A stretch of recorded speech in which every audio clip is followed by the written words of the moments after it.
안녕하세요. 어머님의 말도 안 되는 합가욕으로 인해 진절머리가 나서 이혼을 결심하게 된 30대 여성입니다.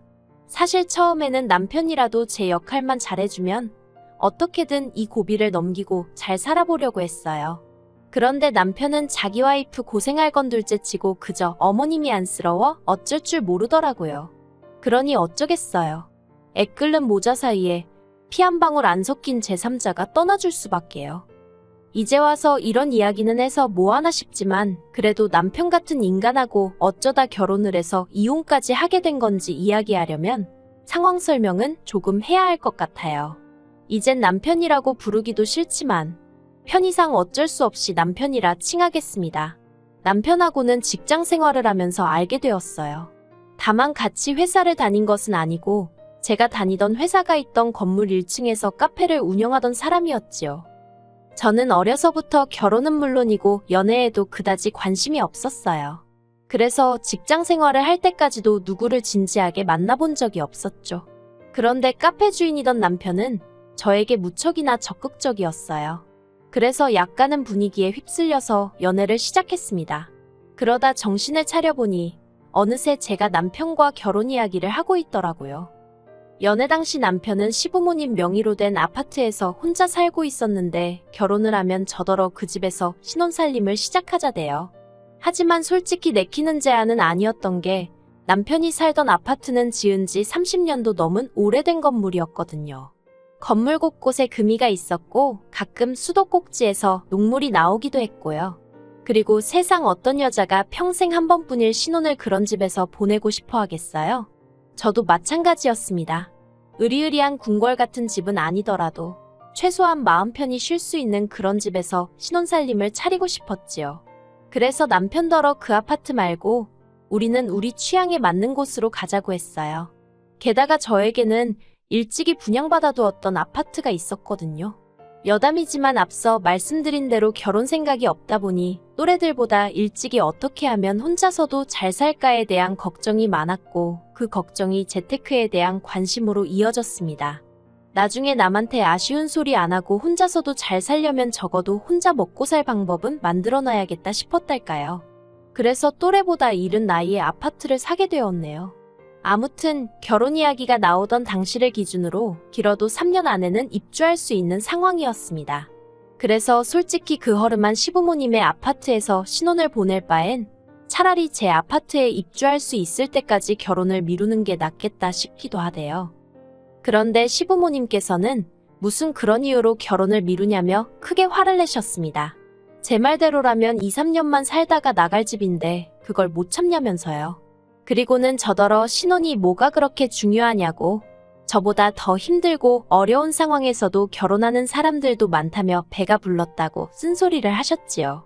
그래서 결국 울며 겨자 먹기로 남편이 살던 집에서 신혼살림을 차리기로 했네요. 하지만 결혼식을 앞두고 갈등은 그게 전부가 아니었습니다. 어찌됐든 집 문제가 해결이 되었으니 이제 더 이상의 잡음은 없겠지 싶었는데 하루는 어머님께서 당신 아들이 집을 해가는데 왜 너희 친정에서는 아무런 연락이 없냐며 예단하고 혼수에 관해 생각지도 못한 이야기를 꺼내셨으니까요. 그런데 그때까지도 저는 남편과 상의한 것은 아니었지만 예단에 대해서는 깊이 생각해 본 적이 없었습니다. 솔직히 제가 집을 해가는 상황이었으니 예단까지 해야 하나 싶었거든요. 그런데 어머님께서는 예단으로 어머님과 신우가 할 명품백 2개와 골드바를 요구하시대요. 뿐만 아니라 낡았으면 어떠냐고 2, 3년만 살고 나갈 건데 하시던 분이 리모델링 얘기를 꺼내셨지요. 당신이 알아봤는데 4천만 원 정도면 새 집처럼 고칠 수 있다면서 현찰로 4천을 주면 당신이 아는 분에게 고쳐달라 하시겠다나요? 게다가 저더러 어쨌든 신혼집이니 가전도 새로 좀 바꿔오라며. 정말이지 이 모든 이야기를 듣는데 어찌나 황당하고 어이가 없었는지 몰라요. 말문이 막힌다는 게 이런 거구나 싶었죠. 그래서 제가 어머님께 따지고 보면 저희가 들어갈 신혼집은 어머님 아버님 명의로 된 집이지 남편 집은 아니지 않냐고. 그런데 저는 제 명의로 된 말 그대로 제 집을 들고 간다고. 그런데 왜 제가 예단의 혼수에 리모델링까지 해야 하냐고. 이건 말이 안 되는 것 같다고 했어요. 그리고 이런 식이면 결혼은 못한다고도 말씀드렸고요. 그리고 지금도 그때를 생각하면 사람이 어떻게 결혼 전으로 이렇게 달라질 수가 있을까 싶은데 결혼은 못한다는 제 말에 남편이 보인 반응은 뜻밖이었습니다. 사람이 순해서 어디 가서 도통 싫은 소리를 하는 걸 본 적이 없었거든요. 그런데 어머님더러 예단을 받고 싶으면 예물을 먼저 주시라고 하더니 가전제품도 다 멀쩡한데 뭐하러 새로 사냐면서 나중에 새 집으로 이사 갈 때 장만하면 된다고 짜증을 내는 거예요. 게다가 자기 명의도 아닌데 리모델링을 왜 해라 마라 하시냐며 그러면 뭐 아파트를 자기 명의로 바꿔주실 거냐고 따지더라고요. 그러자 틀린 거 하나 없던 남편의 말에 어머님도 더는 뭐라 할 말이 없으셨는지 아이고 세상에 소리만 몇 번을 되뇌이시대요. 그리고 그런 남편의 모습을 보고 있자니 한마디로 이 남자 믿고 살아도 되겠구나 싶었죠. 그래서 우여곡절 끝에 남편과 부부의 연을 맺었습니다. 하지만 어머님과의 관계는 있는 대로 나빠졌던 탓에 어머님은 계속해서 남편의 눈을 피해 저를 미워하시고 못마땅해 하시더라고요. 뭐가 됐건 간에 저랑 관련된 일이라면 전후 상황 상관없이 불만이 가득하셨고 흠잡기에 여념이 없으셨지요. 그리고 저도 사람이다 보니 그런 어머님을 만나면 기분이 상하고 감정 소모하는 게 너무 힘들었어요. 말 그대로 웃는 낯에도 침을 뱉으시는 어머님이셨으니까요. 그래서 조금씩 어머님과 만나는 횟수를 줄여갈 수밖에 없었네요. 한편 결혼한 지 2년째 되던 해에 아버님이 돌아가셨습니다. 원래도 아버님이 지병이 있으셔서 결혼을 서두른 감이 없잖아 있었는데 결국 세상을 떠나셨어요. 그리고 시부모님이 생전에 인꼬부부 같은 타입은 아니셨는데 그래도 아버님이 돌아가시니 뭐랄까 어머님이 힘들어하시는 게 눈에 보이더라고요. 그리고 그런 어머님을 보면서 남편도 무척이나 괴로워했고요. 그래서 그런 남편을 위해 어머님을 향한 제 개인적 감정은 잠시 뒤로 하고 어머님을 챙겼습니다. 어색하긴 했지만 그래도 어머님을 모시고 좋은 데 가서 식사도 하고 쇼핑도 다니고 제 나름대로 최선을 다해서 살가운 며느리가 되어드리려고 노력했어요. 그래도 싫은 소리와 불평불만은 여전하셨지만 그럴 때마다 고마워하는 남편을 생각하며 참고 참았습니다. 그런데 제가 혹시 괜한 짓을 했던 걸까요? 솔직히 어머님이 저에게 고마워하셨으면 했던 것도 아니고 어머님 좀 챙겼다고 유세 부리고 생색낼 생각도 없었습니다. 하지만 호의가 계속되면 권리인 줄 안다더니 어머님은 제가 잘해드리면 잘해드릴수록 저에게 요구하시는 바가 많아졌습니다. 어디 호텔이 식사가 맛있다더라. 누구네 며느리는 뭘 사다 줬다더라. 그래서 결국 질려버린 제가 다시 어머님과의 사이의 거리를 두기 시작했어요. 그리고 그런 와중에 제 명의의 아파트로 이사를 하게 되었습니다. 원래 저희가 살던 집은 시댁에서 차로 20분이면 닿을 거리였는데 이사를 가게 된 곳은 차로 1시간 남짓 걸렸으니 저로서는 숨통이 트이는 기분이었죠. 하지만 어머님께서는 왜 그런 동네에 분양을 받았냐, 꼭 이사를 가야 하냐 하며 온갖 잔소리를 하시더니 결국엔 당신도 같이 이사를 가면 안 되겠냐 하시더라고요. 아버님 돌아가신 이후로 혼자 지내려니 적적하고 외로우시다면서요. 하지만 저는 그런 어머님의 앓는 소리에도 불구하고 그 자리에서 합가는 어렵다고 딱 잘라 말씀드렸습니다. 그리고 이 일로 저는 남편과 전에 없이 큰 다툼을 하게 되었어요. 남편이 저더러 말이라도 한번 생각해 볼게요 하면 어디가 덧나냐며 정말 너무한다고 소리를 질렀거든요. 제가 남편더러 어차피 같이 안 살게 확실한데 실없는 소리를 왜 해야 하냐고 받아치니까 혼자 되신 어머님을 보고도 아무런 느낌도 없냐면서 저더러 지독하다는 거예요. 그리고 그런 남편에게 저도 실망이 이만저만이 아니었습니다. 처음에는 남편 눈을 피해서 저를 무시하고 구박하시던 어머님이 언젠가부턴 아예 대놓고 저에게 면박을 주시고 억지를 쓰셨는데 그럴 때 남편은 단 한 번도 어머님한테 그러지 마시란 소리를 한 적이 없었거든요. 그래놓고 저한테는 지독하니 어쩌니 하는 게 어이가 없었죠. 뭐 아무튼 그래도 그나마 다행이라고 해야 할지 남편하고 대판 싸운 덕분에 합가 이야기는 쏙 들어갔어요. 그리고 이후로 평소와 다름없는 일상을 보내고 있던 어느 날이었습니다. 어머님이 목욕탕에서 넘어지셨다고 연락이 왔어요. 하지만 불행 중 다행으로 부상의 정도는 심하지 않으시대요. 병원 의사 말로는 손목 근육이 살짝 놀란 정도라서 너무 무리하지만 않으시면 금방 좋아지실 거라고요. 그런데 어머님은 그때부터 별것도 아닌 일로 집에 좀 와보라며 그렇게 저를 호출하셨습니다. 심지어 한 번은 주말 아침이었는데 당신이 약속이 있는데 머리를 감으려니 손목이 시큰거려 죽겠다며 저더러 머리 좀 감겨달라고 부르신 적도 있었다니까요. 그리고 그땐 정말 아무리 상대가 어머님이라고 해도 속에서 열불이 올라오는 걸 참을 수가 없대요. 솔직히 그동안에도 정말 우라가 치미는 걸 참으며 어머님이 부르실 때마다 갔는데 그 이유는 딱 하나였어요. 사람이 왜 아플 때는 별것도 아닌 일로 더 서럽고 서운하고 그렇잖아요. 그래서 그냥 한 달이면 낫는다니까 한 달만 참아보자 생각한 거죠. 그런데 정말 그날만큼은 도대체 며느리가 시녀도 아니고 이게 무슨 경우인가 싶은 거예요. 그래서 이런 이유로 부르실 거면 저 말고 남편을 부르시라고 화를 냈습니다. 그런데 그랬더니 그날 이후로 어머님이 더는 저도 남편도 부르시질 않대요. 그러다 지난달이었습니다. 남편이 돌아오는 주말에 어머님 댁에 좀 같이 가자고 하더라고요. 그래서 무슨 일 때문에 그러냐니까 뭐 이런저런 할 이야기가 있다대요. 어차피 더 캐물어봤자 말해줄 것 같지도 않고 그래서 알겠다 했습니다. 그리고 며칠 뒤 예정대로 시댁에 내려갔는데 현관부터 집안이 얼마나 어수선하던지요. 거실이며 안방이며 곧 이사라도 갈 것 마냥 곳곳에 상자들이 쌓여 있었거든요.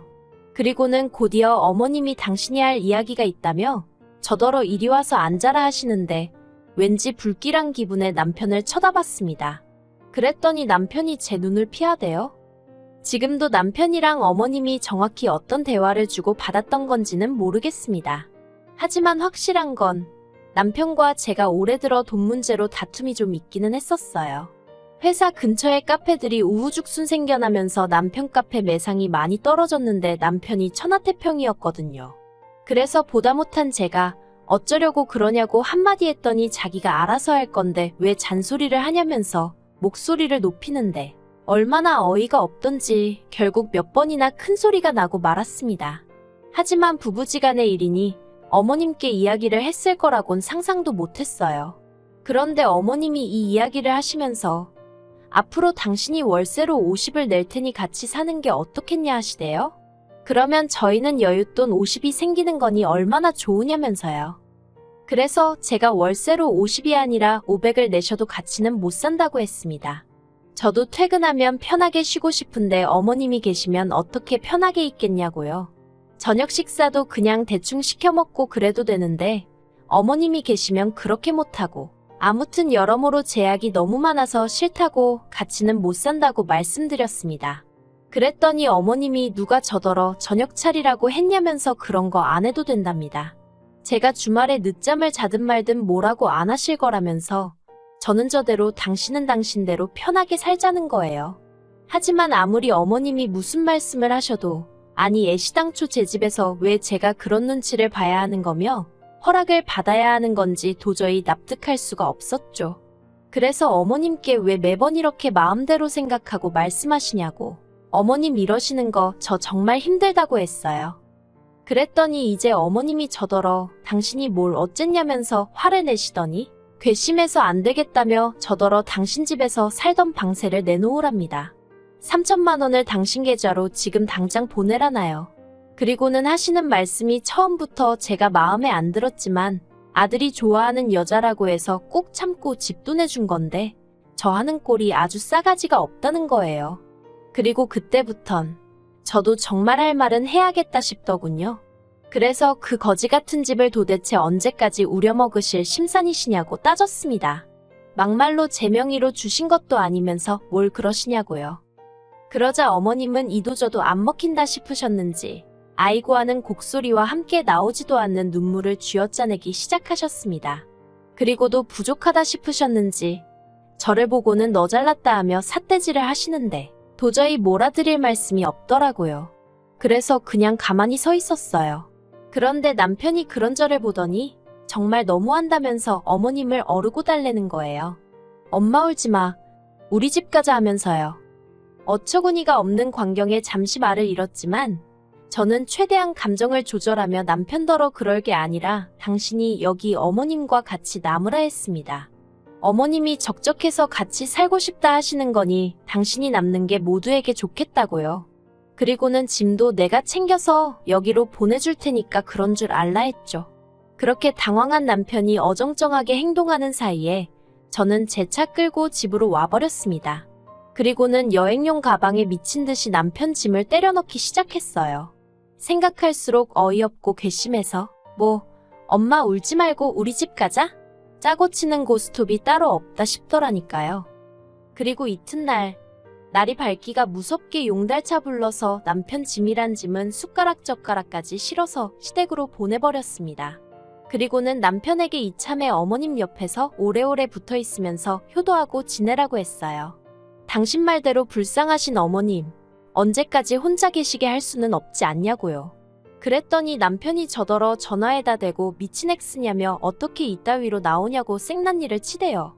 그래서 제가 당신이 어제 어머님 챙기는 거 보니까 알겠더라고. 당신한테 필요한 사람이 내가 아니라 어머님인걸. 그러니 내가 알아서 빠져준다는데 왜 난리냐고.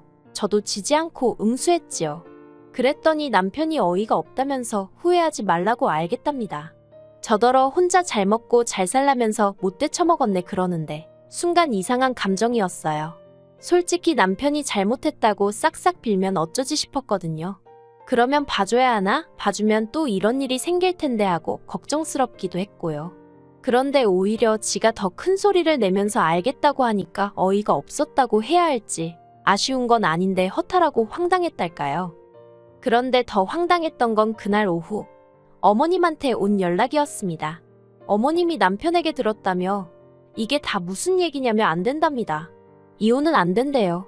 그리고는 당신은 아들하고 살고 싶었던 게 아니고 저랑 살고 싶었던 거라는 말도 안 되는 소리를 하시는 거예요. 아버님 돌아가시고 제가 너무 잘해드려서 좋았었다나 그래서 그런 거라면서 이혼은 하지 말래요. 합가 이야기도 이제 안 할 테니까 당신 아들하고 알콩달콩 살라나요? 그래서 제가 됐다고 했습니다. 어머님 아들하고 알콩달콩 살기도 글렀고 이제 트럭으로 준다 해도 싫다고요. 그리고는 어머님더러 효자 아들 두셔서 참으로 좋으시겠다고 아들한테 효도 많이 받으시고 오래오래 사시라 했지요. 그랬더니 어머님 하시는 말씀이 그 자식이 뭘 할 줄 안다고 효도를 받겠냐고 정말 이럴 거냐면서 저더러 안 된다고. 안 되긴 뭐가 안 된다는 건지 말이에요. 아무튼 이제 눈엣 가시 같은 며느리도 없고 어머님을 극진히 생각하는 아들이 옆에 있으니 정말 좋으시겠어요? 그쵸?